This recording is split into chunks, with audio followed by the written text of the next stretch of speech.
জীবন সবসময় সহজ হয় না, কিন্তু প্রতিটি কঠিন দিন আমাদেরকে আরও শক্তিশালী করে তোলে। ছোট ছোট চেষ্টা একদিন বড় সাফল্যের রূপ নেয়, তাই হাল ছেড়ো না, সামনে এগিয়ে যাও। তোমার স্বপ্ন তোমার সবচেয়ে বড় শক্তি।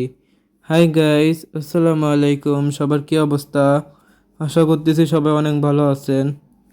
তো আজকে আরেকটা শর্ট ব্লগ নিয়ে চলে আসলাম। সকাল সকাল উঠে বিছনা টিছনা গুছিয়ে নাস্তা করে নিয়েছি। নাস্তা করে পড়তে বসেছিলাম। ঘন্টাখানিক পড়েছি, পরে আম্মু দেখতেছি কি রান্না করতেছে। রান্না করে ডাল, আলু দিয়ে করলা ভাজি, আর মাছের ঝুরি ভাজি, আর সাথে ভাত।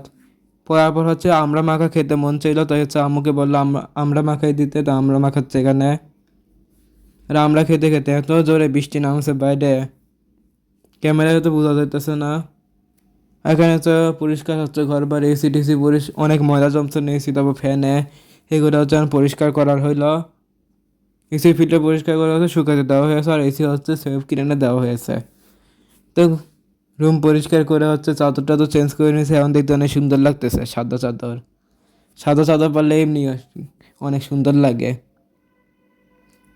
আমার তো সাদা চাদর অনেক ভালো লাগে, আমার তো সাদা জিনিসই অনেক ভালো লাগে। আর এই চাদর সাদার মাঝে নীল আছে, আরো ভালো লাগে। তখন সব সব চকচক করতেছে পরিষ্কার করার পর। তো গোসল টোসল করে নিয়ে আসে, এখন খাওয়া দাওয়া করবো। প্লেটে ভাত নিয়ে নিচ্ছে, আর আম্মু ভাজি, তরকারি, ডাল এগুলো দিয়ে দিচ্ছে। আর সন্ধ্যাবেলায় নাস্তা করতেছি পায়েস। পায়েস করে পড়তে বসেছিলাম, পড়তে বসে কারেন্ট চলে গিয়েছে।